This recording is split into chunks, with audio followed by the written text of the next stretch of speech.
Hey, friends and revolutionaries. Before we get too far into it, I want to take a quick second to apologize for what may be a rather unsightly bandage on my hand. It's one of the things where I've had time lately to work on a new custom, and well, let's just say that prying things open with a screwdriver is not without its risks, okay? But it's coming along well. It's coming along very well. I think you guys will really like it once it's done, once it gets painted up. This is to be the first kind of really in-depth custom I've really done, and I think you guys will like it. But that's still coming up. I just want to kind of apologize for this. So, with that said, we're going to go ahead and move on to the second figure, or statue if you will, from the Ane-Comi Heroine series, Series 1. We're going to get a look at the Joker's nutty little lovely, Miss Harley Quinn. Very nice. Very cool. For anyone, as I said before, collecting the large-scale versions of these figures, you know, you'll definitely agree that that the smaller scale are a really nice addition to the line. You know, it's really nice to have these available so that, first of all, you can afford them. I mean, there's a huge difference in price, so it's still very cool to be able to have something from the line without necessarily having to invest uber dollars in lots of space towards. Because this is, I mean, the box on this thing is smaller than the full-scale version of the figure, you know. So, so very cool. As we mentioned before, this is just the anime treatment given to the heroines of the DC Universe, or in this case, the villains, the villainess. In this case, Harley Quinn. On the side, we get a nice picture of her on the box, kind of a profile view. Head to toe, very nice. Here on the side, you get it from the other angle, from the front. So, you know, yeah, there's no excuse. You know exactly what you're going to be getting when you pick up this box. You definitely get a good all-around view. There's a picture of her on her stand. The Harley Quinn minifigures. I'm guessing that says minifigure. If anyone knows, I'll give you a good look at it here. If anyone knows, please translate for me. Thank you. The girls of Gotham City. Whether hero or villain, girls just want to have fun. As we mentioned before, Batgirl cuddles a squishable baby bat toy as Harley Quinn wields a deadly pop gun. Not unusual for her. Also, Poison Ivy is the third figure in the set, and we'll get into what she does when we get to hers.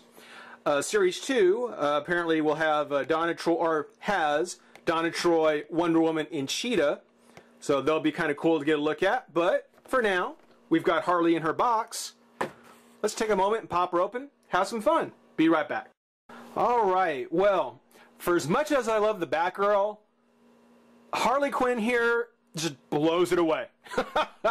I mean, it's one of the things where this is just an amazing little statue. I mean, it is so cool.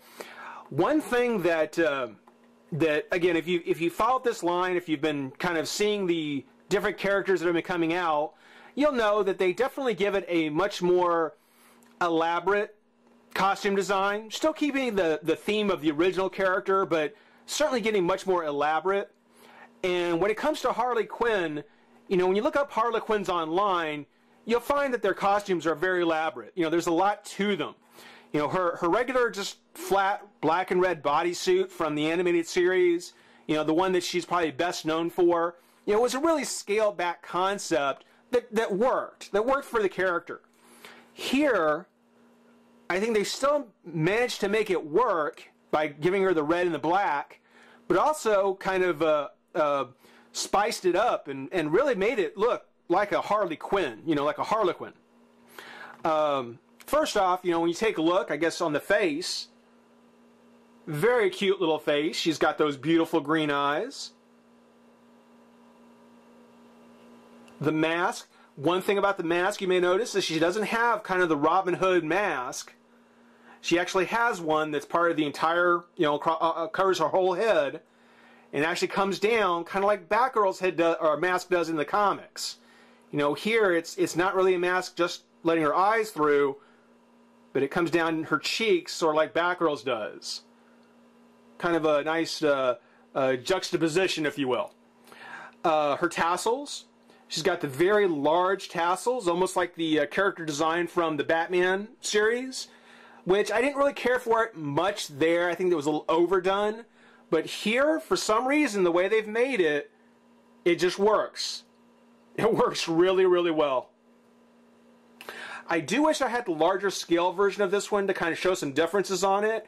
But here, on the end of her tassels, she has what I'm guessing are little bells, little baubles. And on the full-scale version, they're actually little Joker heads. They're little clown heads. So, you know, simply for scale, you know, the tassels on the end here for her collar, as well as on the folds here, yeah, on the ends, yeah, they just went with little bells, little gold, you know, baubles, whatever.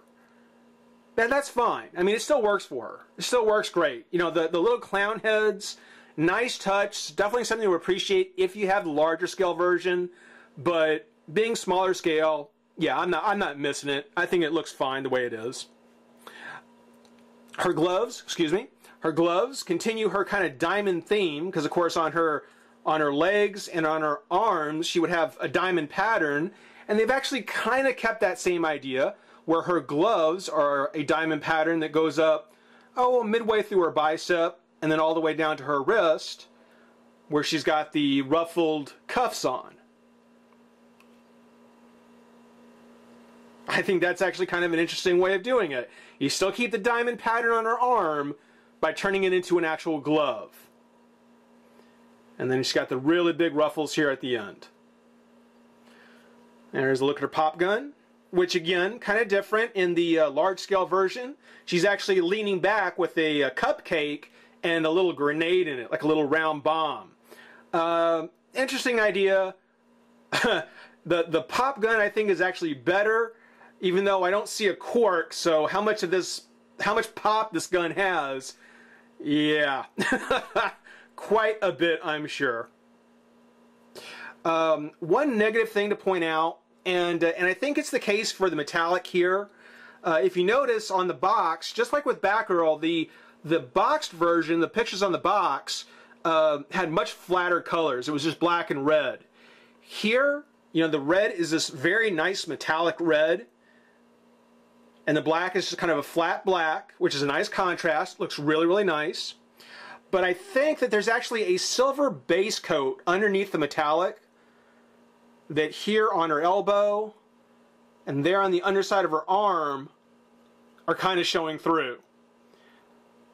So a little bit of a paint app issue there.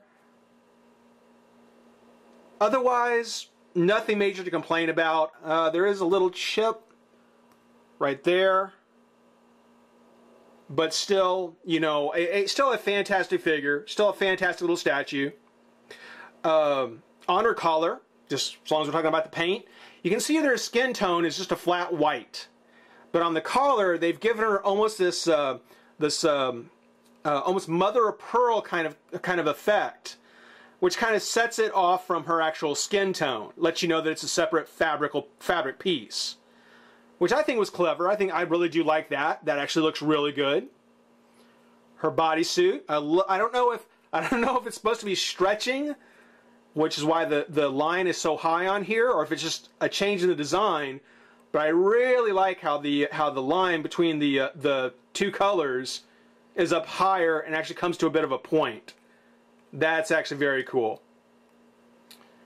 One thing from the large scale figure they kept was the design on her legs.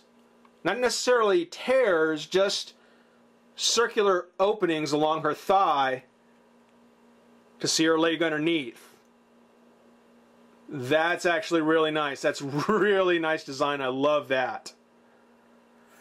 On her boots, now, whereas Harley would normally just have red and black with, of course, her white skin tone, again, they give it a much more festive feel by adding a blue and a green at the top of her boots, still keeping the diamond pattern, and then the green here on the boots themselves, and then the little bell or bobble tassels here.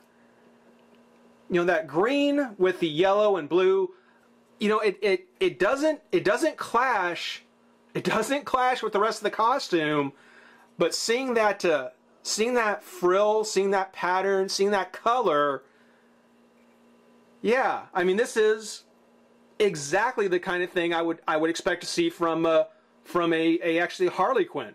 As a matter of fact, looking at the way the boots are designed, or the top of her stockings are designed, and the boots, you know, this would almost be kind of the kind of Harley Quinn that I would expect to see during Mardi Gras. You know, come to think of it, you know, this would have been a great little figure to review for Mardi Gras, because she's got that whole kind of Fat Tuesday sort of, you know, festive feel.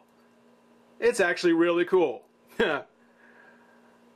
Now, as I mentioned, they maintain the diamond theme subconsciously, of course. You still get your diamond theme on her stocking and on her gloves.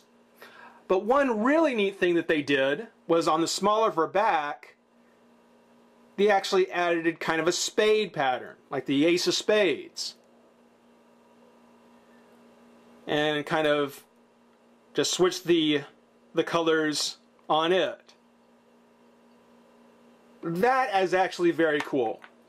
You know, when you think that you know, the Joker from a deck of cards, Harley has the diamonds and then the spade, you know, just somewhere on here that maybe I haven't found, somewhere on here there's the club somewhere. I don't know where. Just get the feeling. Got the sculpt on the collar, just nice detail work on that. Again, beautiful eyes. Oops. Dropped the base. Sorry about that. But yeah, being that she's a PVC statue, again, just like Batgirl, no articulation at all. None. Nothing in the arms, nothing in the legs, nothing in the torso. Now, I've dropped her twice, and I'll tell you, for being as slender as she is,